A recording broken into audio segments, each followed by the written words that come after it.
Pardon me, man. I'm just having my morning coffee. Peace, peace, peace. Welcome to another episode of Wild's the Dome TV. Man, today I got a very, very special guest. My friend and brother and comrade, one of the dopest MCs that you know what I'm saying, that you could ever take a chance and listen to. Make sure you go out and check out Bomani UFG and United Front on Bandcamp and streaming platforms. He's also one of the hosts of the Perry 101, which is a extremely dope boxing podcast with our other brother, the pragmatic Che Black. You know what I'm saying? So make sure you definitely go and check all of that out. But again, my friend and comrade, Bomani UFG, thank you for coming through. Peace, peace, peace, man. Thank you for having me, man. Definitely an honor to be on this show, man. And like I was just saying, man, I feel like hopefully I can stay in tune with all of the scholarly conversations you've been having on this platform. Man, I definitely thank you, man, I appreciate your work, man, and the work that you're doing to keep the culture moving, to keep Pan-Africanist thought and discussion alive. It's not too many platforms that's having this, man, to this level. Mm, So I definitely want to thank you and I appreciate you, brother. indeed, indeed, honors, man. Um, so man, like when it comes to your journey of just consciousness, I kind of everybody like when it's their one of their first times on, I like to ask. How did you become politically conscious in the first place, and how did kind of, Pan-Africanism enter your life and influence your worldview? Um, well, it was a just looking back on my life, it was a gradual progression to that train of thought. Hmm. Um, the youngest I can remember even being coming in contact with Pan-Africanist information, thought, and thinking. Um, One of my uncles, he's from Jamaica.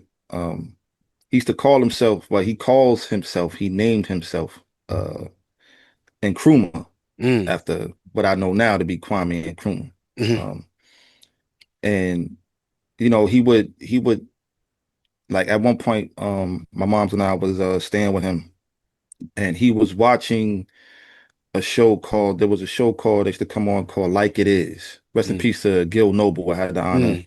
of meeting Gil Noble on a couple of occasions. Um, And I just remember there was a episode that they were doing on Malcolm X. I think it might have been around the time of either his born day or the anniversary of his assassination.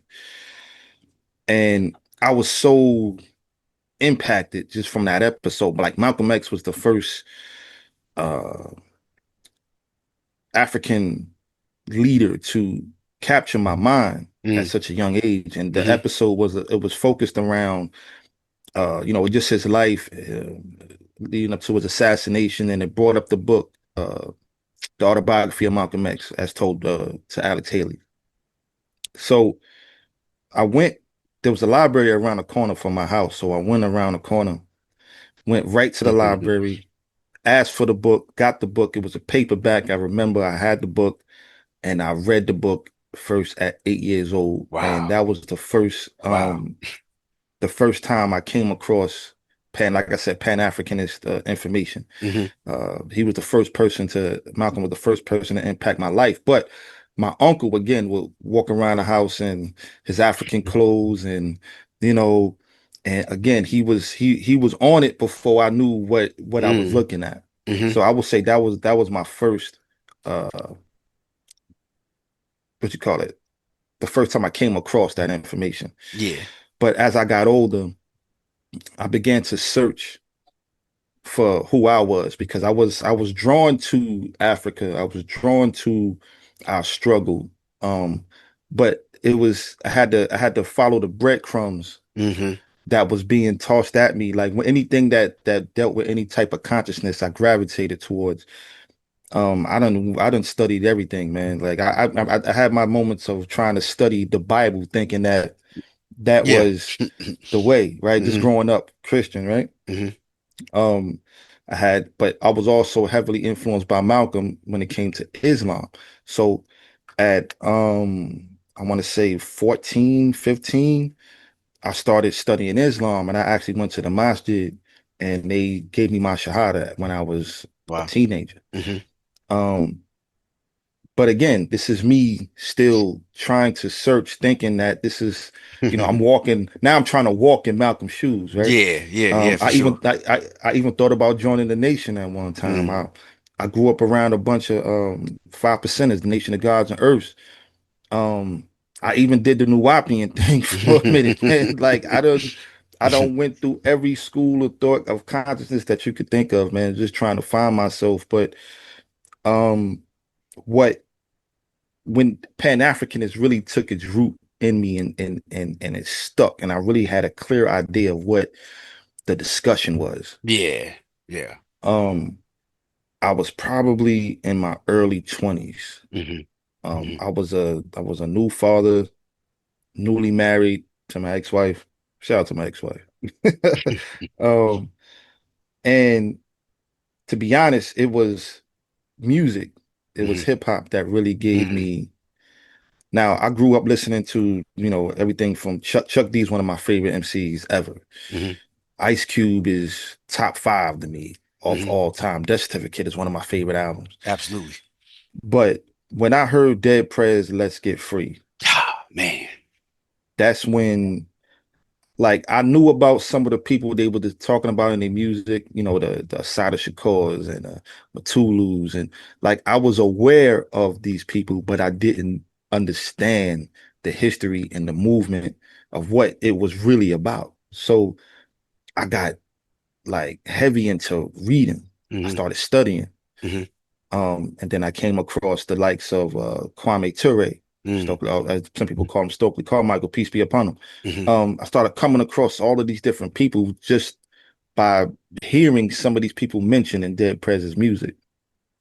And that is what kind of changed my life. And then I just went 100 miles an hour, man, and got politically active where I was at. You Yeah. know what I mean? Started joining organizations and started moving. Right. Indeed, indeed, man. It's I think it's just a powerful thing, especially in the wake of his 100-year birth anniversary. Man, most of the people that come up here when I ask like what kind of sparked them, Malcolm's always involved somewhere, man. And I think that just goes to show, um, and it's a testament to just how powerful he was and how inspirational, not only his story, right? Because we can get lost in his story as far Right. as, going from Detroit Red to, becoming, Malik El-Haj Shabazz. But also, like when we study his words, his politics, right? Like how he saw the world, um, he inspired generations, and generations of us after him, man. And I think that can't be understated. You know As what it far was for me? Not to No, you cut you. I just good, want you to speak good. on Malcolm Hmm. because I have Malcolm tattooed on my arm, man. You know what I Mm, mean?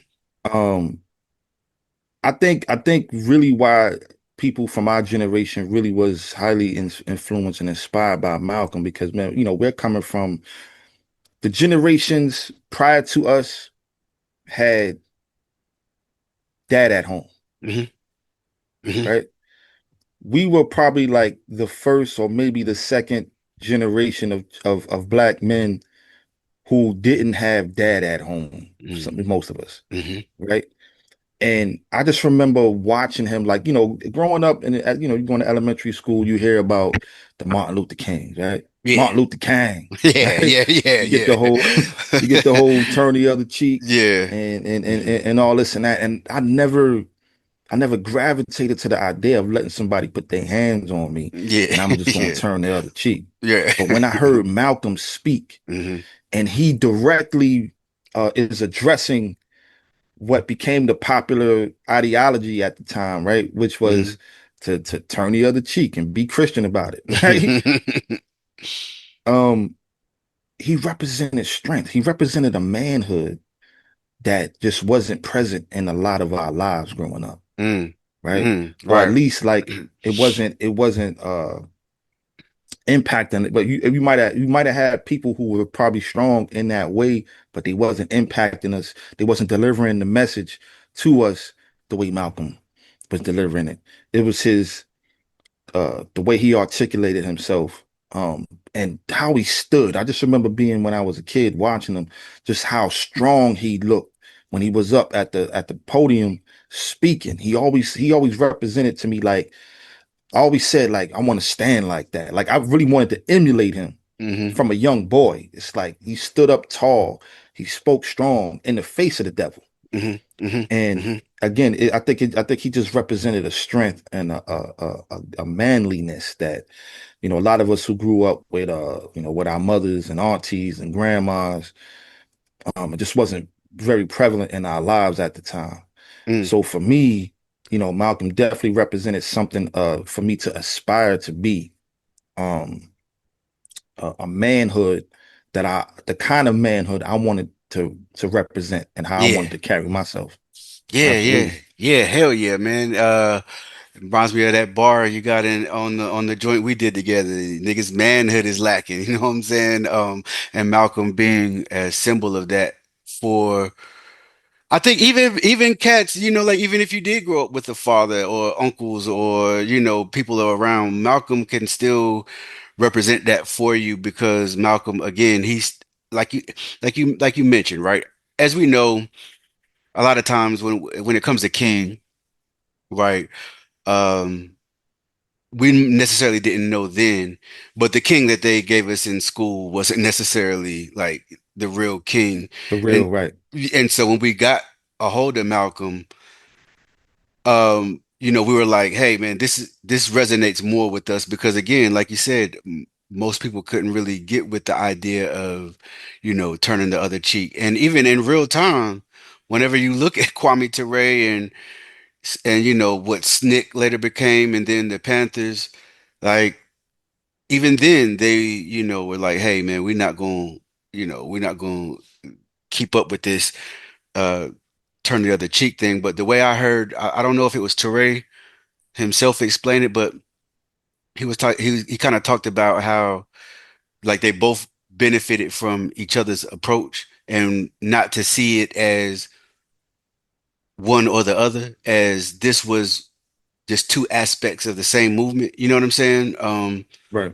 But again, like you said, Malcolm represented that idea of standing tall in the face of white supremacy for us in a way we might not have understood King doing that at an early age. You know what I mean? As far as MCing, right? Like again, you one of my favorite MCs, man. Thank you, Your man. your pen, it's especially like during the time there was a time um where like all of like RBG hip hop scene was like really on fire, right? Yeah. Like and it was just a lot of stuff coming out, a lot of stuff coming out. And lyrically I always was like before I met you and got to know who you were, I probably heard the music first, right? Or no, probably knew you through like maybe social media or something, but didn't put the MC in with the name yet. And when I heard it, I was like, "Man, who is this? Who is this motherfucker right here?" You know what I'm saying? And Yeah. but I mean, and you still at it, and you still killing it. Can you talk about the founding of United Front? Because many of you know the people in our community in our spaces like consider y'all one of the dopest groups to have made this type of music, right? So if you can just tell everybody like how United Front came about, who's in the group, and what was the vision, you know what I'm saying, behind the group. Uh Man, going back some time. Um, First of all, shout out Dita Green, my Shout brother outs. Doc Motley, on Yeah. Wiley. Shout out to I'm gonna start from like just the original members, Hmm. right off volume one. And when I say members, it wasn't like we were the group originally was all right. You know what? Let me go back to the very Hmm. beginning. United Front. Well, back in I want to say oh two, from like 2000 to like oh three, I was like I had two, three different managers, man. They really believed in me. They was pushing me to different labels and this is before I started doing any type of conscious music, right? I Hmm. was just I was known as a battler, Mm, just an MC, hmm. um, from Brooklyn, just doing what I do, the run of the mill type of hip hop, right? Yeah. Um, so I did. There was some labels that was interested. One label actually was drafting up a deal to sign me. I done came across like I was getting beats from Lord Finesse. Mm, hmm. Um, I was I actually did a song with Matulu or N1 from Dead Prez early on that I never heard because he Yeah, sent me the wrong track. I yeah. still I gave him the verse and he sent me this wrong track back, but it's all right. I never even got a chance to hear it. Um uh I done been in all I done worked with Lyricist Lounge. Like it was a lot of things going on. Hmm. So I again, like I told you, I heard Dead Prez Let's Get Free. And it really impacted me. Not more so from a musical standpoint, Mm, but from a political thought hmm. standpoint, from a historical standpoint. It got me, like I said, reading a lot more, and Mm, it got me really searching to try to find something to be rooted in. And so as I'm going through this journey, my music started to change. Now, mind you, I got a record company that's ready to cut me a check. hmm. And shout out to my former manager and my brother, my man Al, man. Still one of my mans to this day. Good dude. He worked really, really hard for me, man. He got Mm, me indoors that I thought I never would be in, had me around people I never thought I would ever be around. Um, so I definitely appreciated him. But hmm. as my mind started to change, my idea of what I wanted my music to be and Mm, how I wanted to represent myself in this field hmm. also changed. Hmm. So I'm like, my music is changing. Myself and this producer named ZQ, dope producer. Shout out ZQ. Um, we did like an EP. Hmm. It got lost. It's lost in history. Hmm. It I think his computer crashed and he lost all of the music. Damn. But we did a album called The United Front Project. Now this Mm, is just me testing out my testing the waters to really see creatively where am I going. yeah, It yeah. wasn't really something I had plans on putting out, but ironically though, we came up with something that to those who heard it thought it was super dope. Hmm. I actually said it was classic. They was like, Wow. yo, I like this. Hmm. So we I named the album the United Front Project. And I got the title from listening to a Dr. Khaled speech when Mm. he said we need a black united front. If you listen to volume 1, that's the Hmm. first thing you hear because that's actually what inspired the name. Right, right, right. So the albums gets lost. Damn. But I knew I wanted to go in a particular direction. Hmm. I knew I finally found my African mind. Right. So I called my manager Al. He lived all the way in the Bronx. And I'm in Brooklyn. I said, listen, I need to talk to you about something important, man. I want to talk to you, man. So he drove all the way from the Bronx, met me downtown Brooklyn, right? Pardon me. Hmm. Um, so we sit in this car and I'm telling him, I said, listen, man, I don't think I'm going to accept this deal. Damn. Hmm. And he's like, he's looking at me like, what? Like Hmm. we've been working all these years. Like this is what we finally here. Like Yeah. we at the we at the bottom of the stairs looking up at the door, about to walk up it to get to where we've been trying to go all this time. I mean, I had people like Timberland wanted to sign me, man. Like it Damn. was yeah, it was getting crazy. Yeah. So I was like, yeah, this is not what I want. Mm. I said, you heard this music, right? This is the direction I want to go, but this is not who the label's looking at. Yeah. So of course, like anybody, like most people in that position will probably say, but let's just get our foot in the door. Then we could pivot. I'm Yeah. like, nah, it don't work like that. I had enough sense to know it don't work like that. I've been Hmm. around the music industry long enough to know it don't work like that. Right. And I can't lose myself right now. Now I done took all these years to try to find who I was. Mm. I found myself and Hmm. I can't lose it. Mm. Right. Hmm.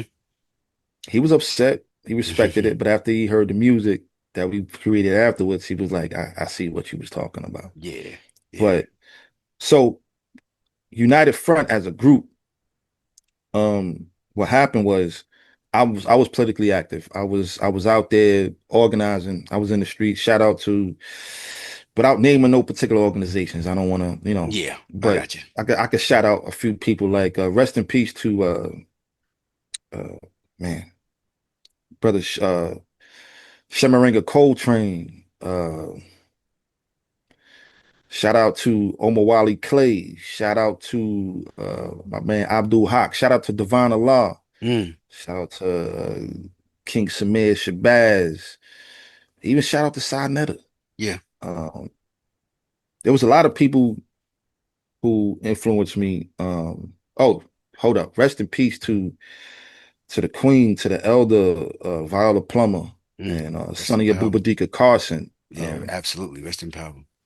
These are people who directly put their hands on me and guided me as a young warrior in this movement, uh, and showed me what struggling is all about. Mm. So as I'm being a part of these different organizations and just meeting all of these warriors and soldiers, I never put my pen down. I was still creating music, and I said I wanted to create a soundtrack to our struggle.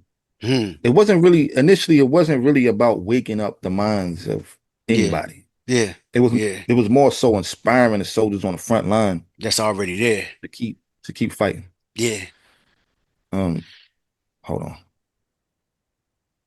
Can you hear me? Yeah, I can hear you. You good? Oh, wait 1 second. 1 second. All right.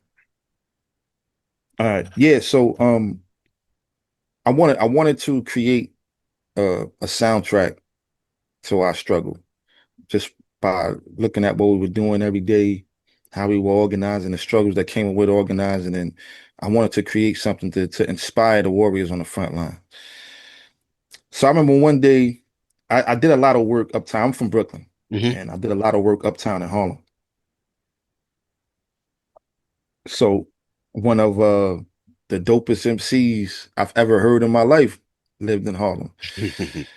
A brother by the name, they call him Deedle Green. Yes, indeed.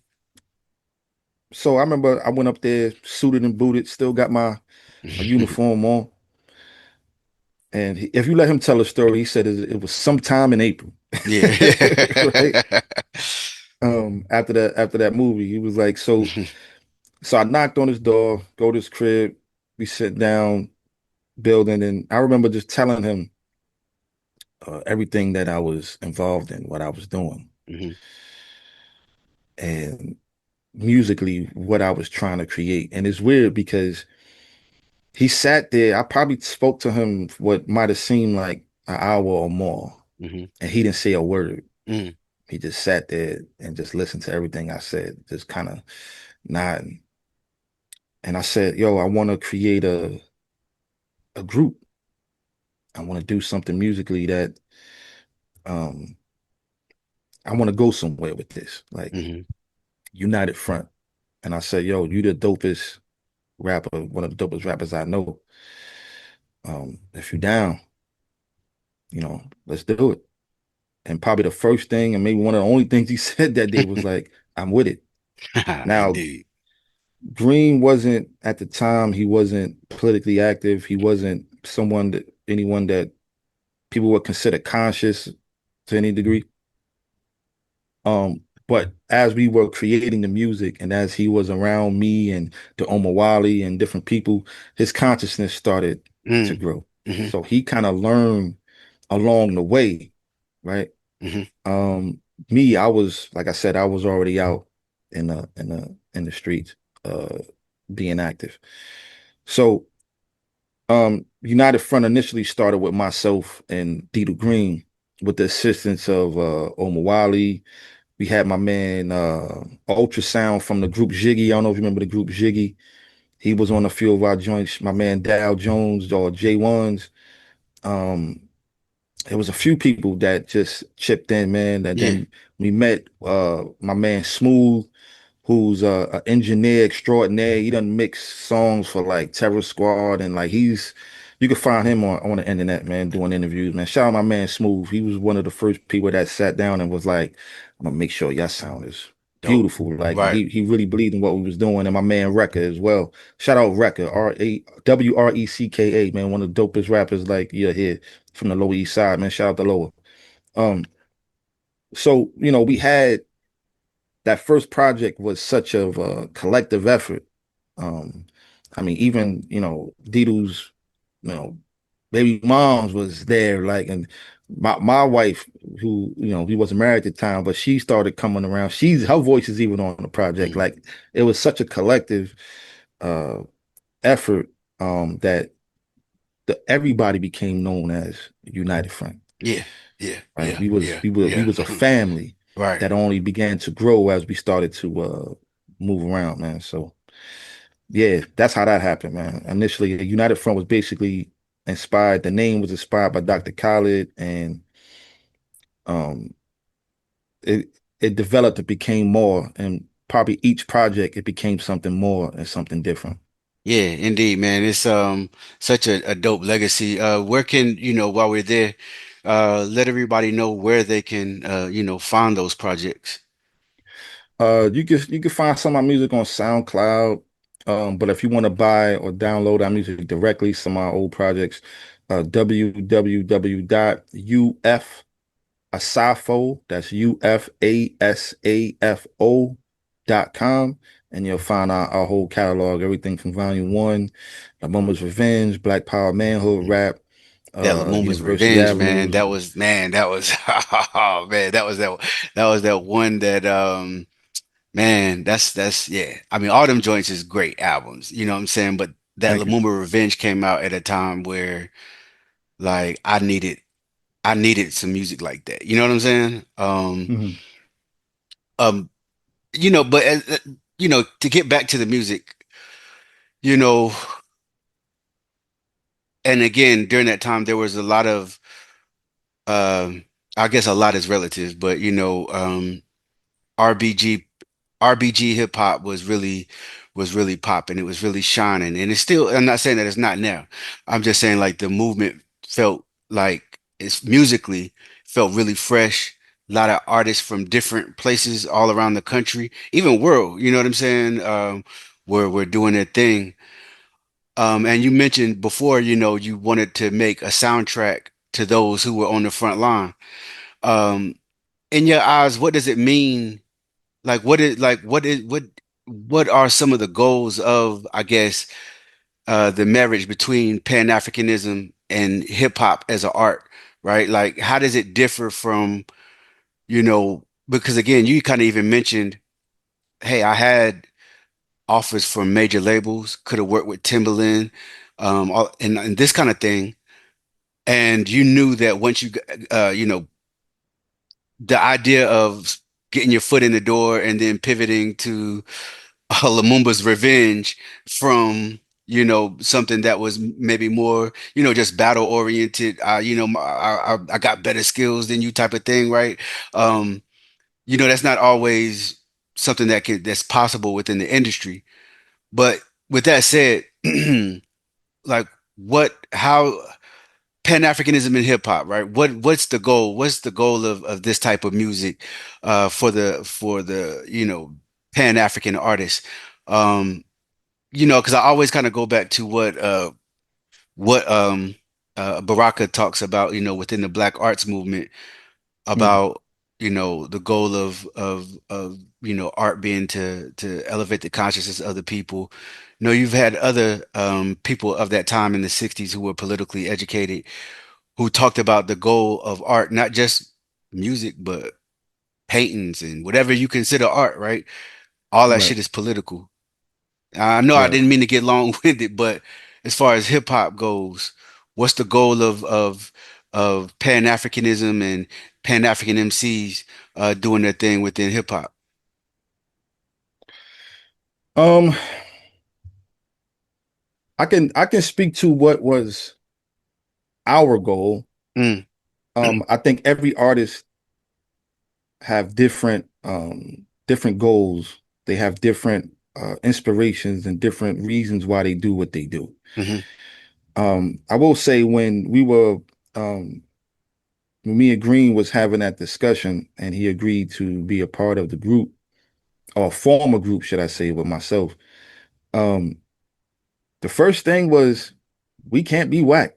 hmm Like, like we hmm we got we gotta we gotta find a way to merge what we already do well Yeah. and take what we're learning and hmm put it together, right? hmm We hmm like at the time there was I guess there's like a stigma that comes along with quote unquote conscious rap that A lot of people think he's it's trash, man. Like the music, like the message might be on point, but the music is not the good. music is right. Yeah. Um I think what was good for somebody like myself is that I was inspired by people who knew how to kind of give you a bit of everything. And hmm I will say, when it came to just how I was going to merge the information with my style of rap, Yeah. I was directly influenced by people like Ice Cube, Mm-hmm. right? hmm Um, when when I heard Death Certificate, Man. and mind you, this is years before I created United Front, but um, he was bold, hmm the hmm boldness of that album. hmm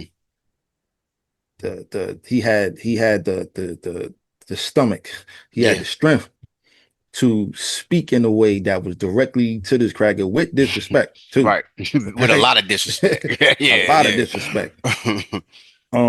So yeah, initially it was we had to we had to keep our creativity, our lyricism, and just merge the information and see what could develop. And I think we developed something that was a little bit unique. Like it wasn't Ice Cube, it wasn't Public hmm Enemy. It was a merge of our boom bap New hmm York lyricism mixed in with the political consciousness of actually being out there doing the work, Yeah. not just being politically involved. Yeah. Um, so that was the first thing. We can't be whack. hmm But I think overall our goal was to we know what the goal of Pan-Africanism hmm is, hmm which is to go back to our home, Yeah. to unite the hearts and minds and the energies of African people throughout the world as one, being recognized as one people and moving in one direction, Yeah. right? And that's to Right. bring back the glory of Africa and African people. Facts. Um, the goal of the artists now of United Front is to uh, continue to articulate the vision, hmm and inspire the people who are doing the work to keep doing the work. Yeah. Um, but when you look at artists of the past, like I'm somebody that they say has an old soul. Right, growing up, I would listen to a lot of old music, '60s soul music, hmm old Bob Marley, Peter Tosh. Oh yeah. Um, you know, so their goal was, I believe, was the same as ours. Right, Mm. they were inspired by the times. We were inspired by our times, right? You listen to Marvin Gaye, What's Going On, Oh yeah. or Curtis Mayfield, or you listen to these guys, Stevie. Stevie. You hmm you hear the pain, you hear the also the message, what was needed at that time, hmm hmm right? They were influenced. I feel like there's a symbiotic kind of relationship that artists have with the world and the Yeah. world has with the artists, that we inspire one another. hmm United Front was inspired by the movement, was hmm inspired by the struggle. hmm Uh, and artists of their day is inspired by what was happening during their times. And the people that's in the street is actually inspired by the music. So it kind of works hand in hand. So I think, yeah, again, I think the overall goal is just to articulate what the goals are in the music, what the vision is, so people won't lose sight of it, and to Hmm. keep it on record. For Yeah. those who may forget, you can always go back Hmm.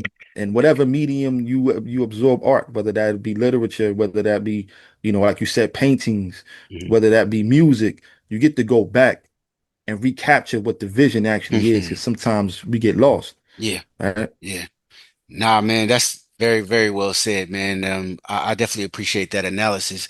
I like it's so crazy just doing this show and being able to talk to, so many different people of different backgrounds and kind of finding out what inspired them. And just like how we mentioned, Malcolm inspired so many people, music, has also been one of the top things, that people say when it comes to me asking that question.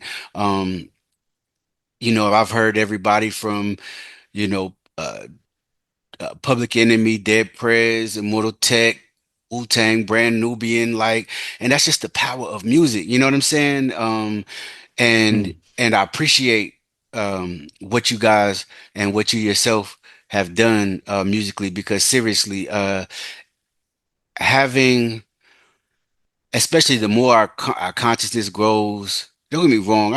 I would be lying if I said I ain't like some of the bullshit, right? But Mm. I can't do 24 hours of it, man. You know what I'm saying? Like Right, I right, gotta have right. something that is more in line with how I'm thinking, man. And y'all have inspired me. Um, and I mean, I'm blessed to have been able to even work with you musically, man. You know what I'm saying? Like for those that don't know, Bomani UFG, and for people that have heard my album, he's on the joint with LRB, Nigeria Earth, and Kashmir P, man. And so I remember even turning the verses in for that song, and the engineer was like, "Yo, who is that?" I was like, "That's the homie Bomani, man." You know what I'm saying? All right. And yeah, yeah. Respect. Yeah, I definitely appreciate what you do, man. Um, when we online, there's obviously some growing movements that are antithetical to what we would view as Pan-African liberation, right? And it's nativist groups that want us to embrace our American identity, to separate the diaspora from the continent and even separate the diaspora from each other, right? Yep. Um, what are your thoughts on these growing online movements? And the reason I emphasize online movements because when I talk to people out in the street, they don't know who the hell any of these groups are. So, I will. Yeah. Anyway, what are your thoughts on a lot of the things that we're seeing now? Well, I remember when maybe a few months back, maybe a half a year or a year or so, you and I we was having a discussion about this but FBA, Hmm. right? Hmm. And at the time, it seemed so like such a prevalent thing. Yeah. It seemed like there was this wave of this thought process about identity, and I'm gonna say this. Um, Kwame Ture said, "Peace be upon him." He said, the truth exists outside of you, Mm, right? You are an African, whether you want to accept it or not. yeah. Facts. Um, I just remember when, there was, well, part of my struggle growing up was searching for a cultural identity. Mm, Just as I'm going through my journey to find myself, because my mother is from the South, born in the deep South, Georgia, hmm grew up in Vidalia, Georgia. My family, my maternal family is from Wheeler County, Georgia. I done traced my family all the way back to the plantation. mm, Literally, I got hmm pictures, Wow. records, and I went through the process of just sketching out my family tree to the best of my ability. Um, my paternal side is Jamaican Maroon. My Mm, father's from Jamaica, St. Elizabeth Parish. Um, and my grandfather comes from Uncompong, mm, which is the Maroon town. And hmm um, so that's a whole nother legacy that is a part of me. Now, my this whole foundational Black American, at one time we were called Negroes.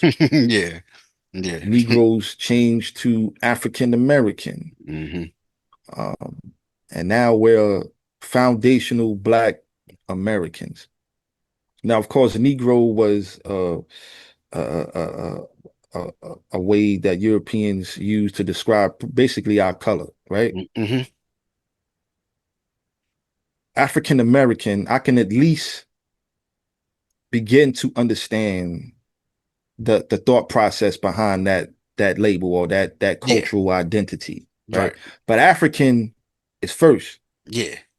African denotes who you are. The American is who your you are, citizenship. right? Right. The foundational Black American thing was like, okay, well, what happened to Africa? Hmm, So then I started hearing my issue wasn't even with the labeling of what they people how people want to identify themselves, right? hmm It was the removal of Africa from it, hmm and not just from the terminology, but from the conversation. Yeah. Africa was removed from being a part of our identity. hmm It was like that just some of the conversations that was being had online about people being tethers, right? Who Yeah. aren't American born or doesn't have an American born lineage. You become this thing of a tether, and you know what tethering is basically when you tie an animal up to a post. hmm I looked at that as like equivalent of the N word, Right. right? It's when you labeling somebody as an animal. hmm Um, the disconnect and the disrespect. Now I get it as somebody that I have both sides on my family. I have Caribbean and I have uh, Africans who were born here in America, are part of my lineage. And I've heard the disrespect just growing up from both sides. And as somebody who has both, as being a part of both, it hmm always pushed and pulled me, right? So I always addressed the disrespect from either side. Yeah. It's Yeah. like, right, you got people from the Caribbean look at black people in America as being lazy. hmm And I will always, all my argument will always be, well, do you understand the history? How can we be lazy when we work for 400 years for free? Right. Right. And then you got people from America looking at the people in the Caribbean as like there's something different. Like they was walking around barefoot and this, that, and a whole bunch of disrespectful ideas that is just not true. Right.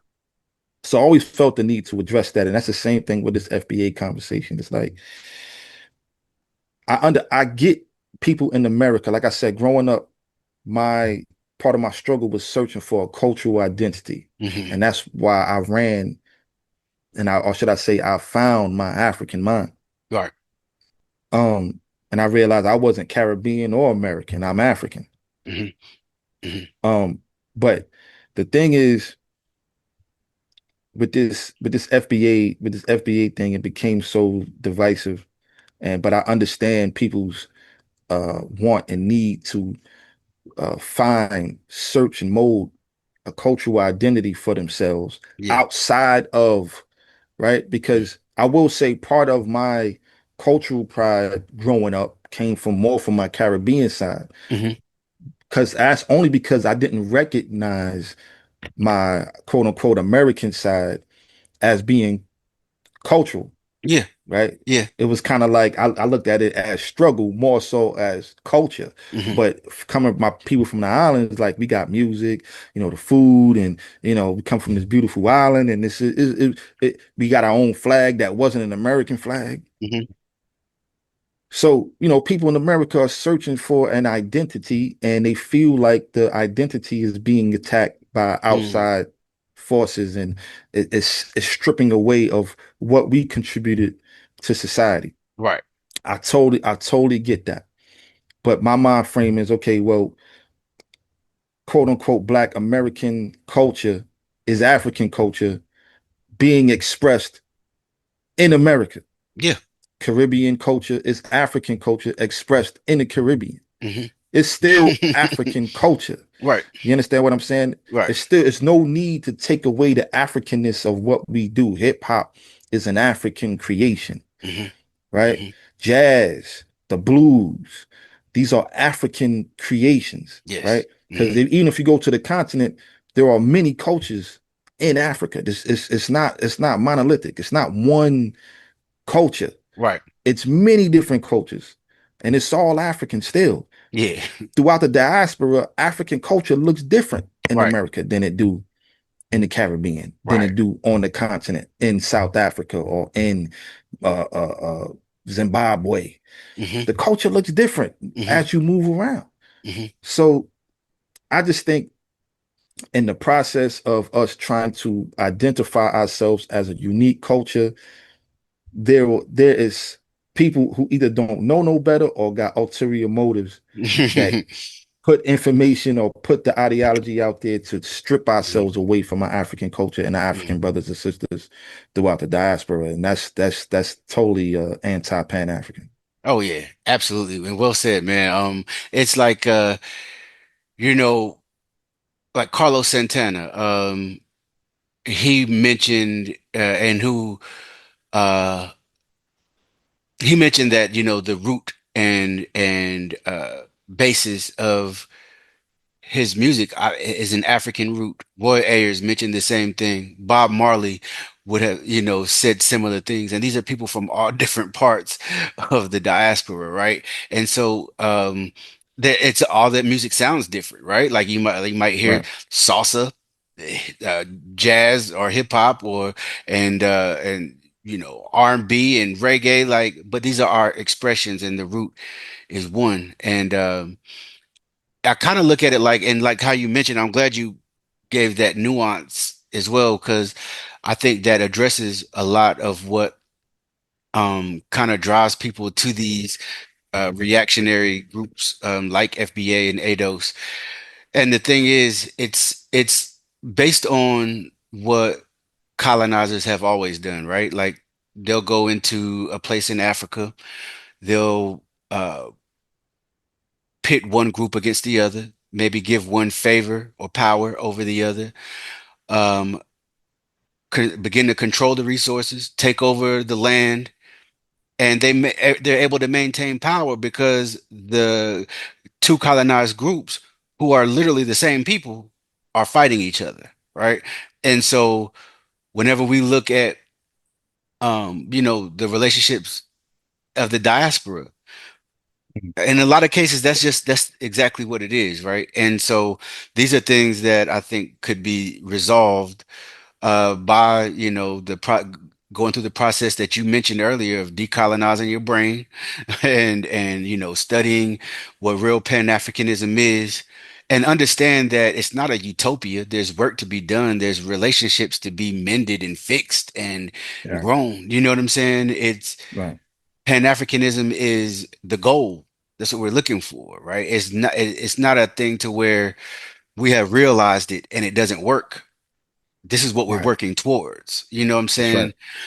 right. Um, I can't let you go without asking you a few boxing questions, man. Let's get to it. Uh, so we got Canelo Alvarez and they'll come an upcoming fight with Canelo Alvarez and Bud Crawford.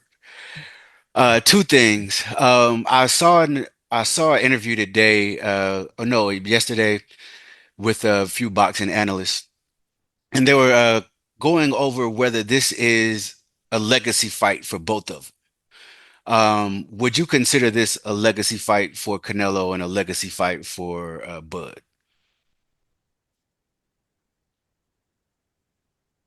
For Bud, definitely. Hmm. I think what he's attempting to do, I mean, it's not like it hasn't been done before, right? People Hmm. have moved up weight classes and won championships.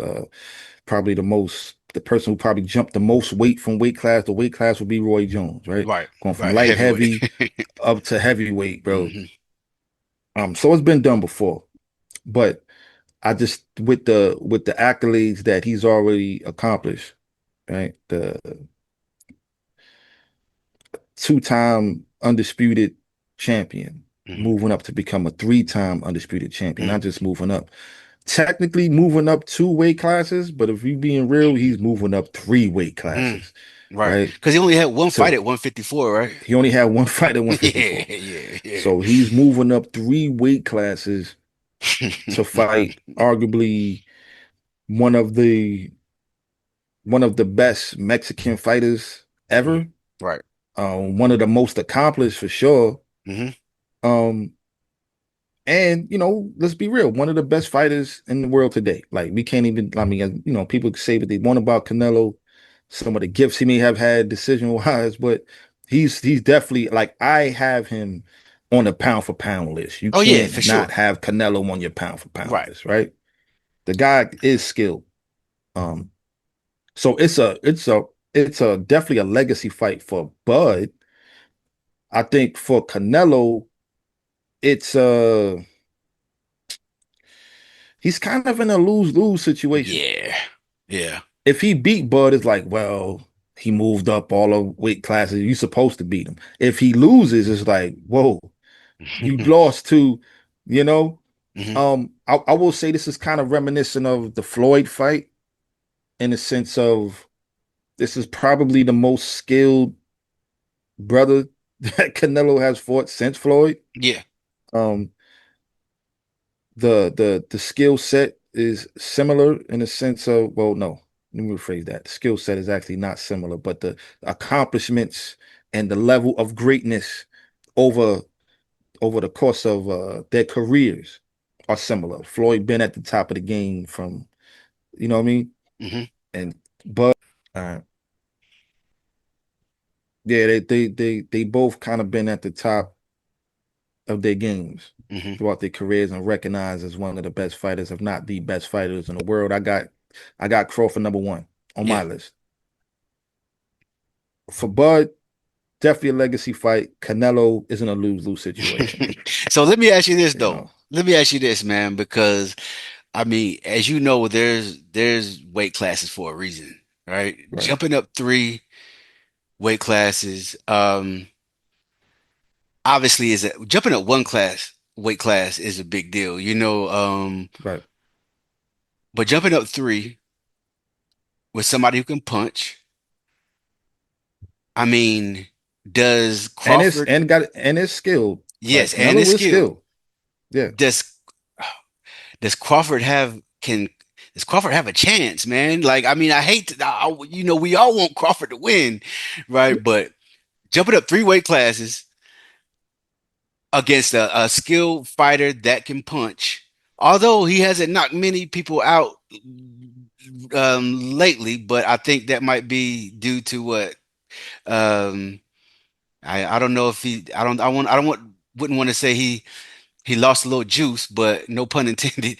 Um, That clenbuterol was wearing off. yeah, but man, three three weight classes is a lot, man. What does Bud have to do to win this fight?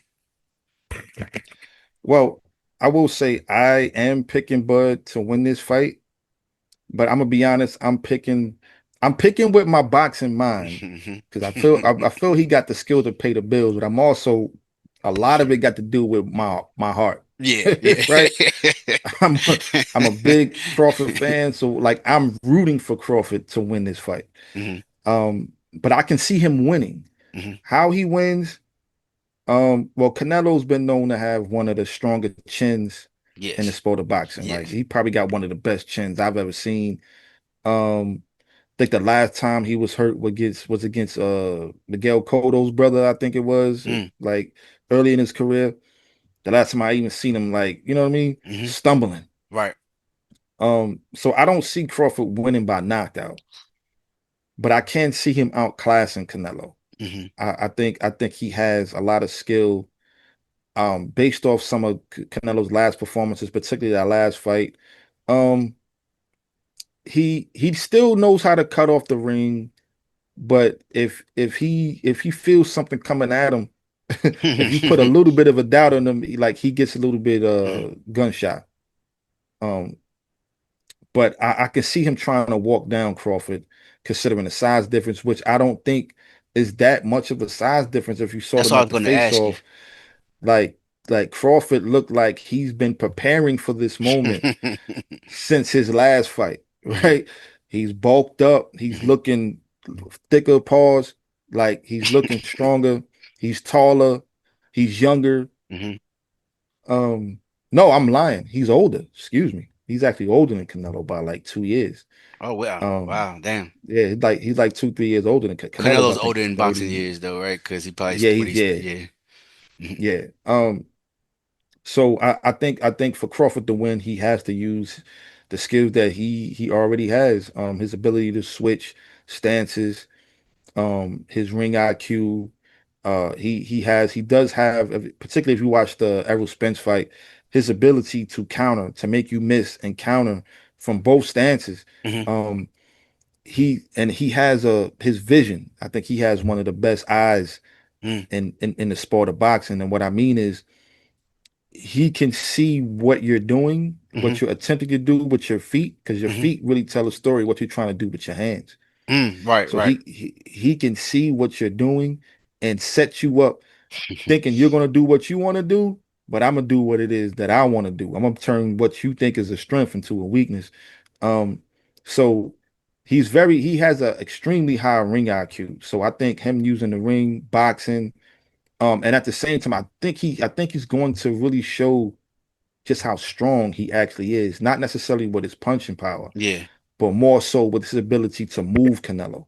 right. So I think when you see them locked up, everybody Mhm. thought Errol Spence was the bigger, Yeah, that's what I stronger was gonna fighter. say. Yeah. But when they locked up and he shoved Errol Spence back, I said, "Whoa, Yeah, it was in that press conference, Bud was like, because somebody mentioned it. They was like, hey man, Spence is, bigger, stronger. He was like, what makes you think that?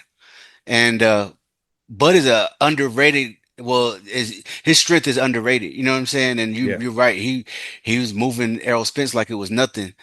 Um, Bomani UFG, man, I appreciate you coming through Wild's Dome TV. I want everybody to make sure they hit the description and go hit both links, man. Hit the one, subscribe to the Perry for great boxing analysis, man. It's very entertaining.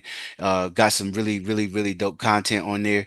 Also, hit up the link for the music. Take the journey. United Front. It's great. It's great MCing. And I wouldn't even just call it quote unquote conscious music. It's just dope music, period. So make sure y'all check that out. Again, Bombani, I appreciate you for coming through.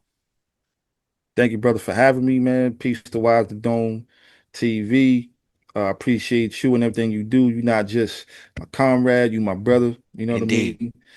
And you already know, man. I'm always here. My line is always open to you, brother. And I definitely appreciate you and your platform.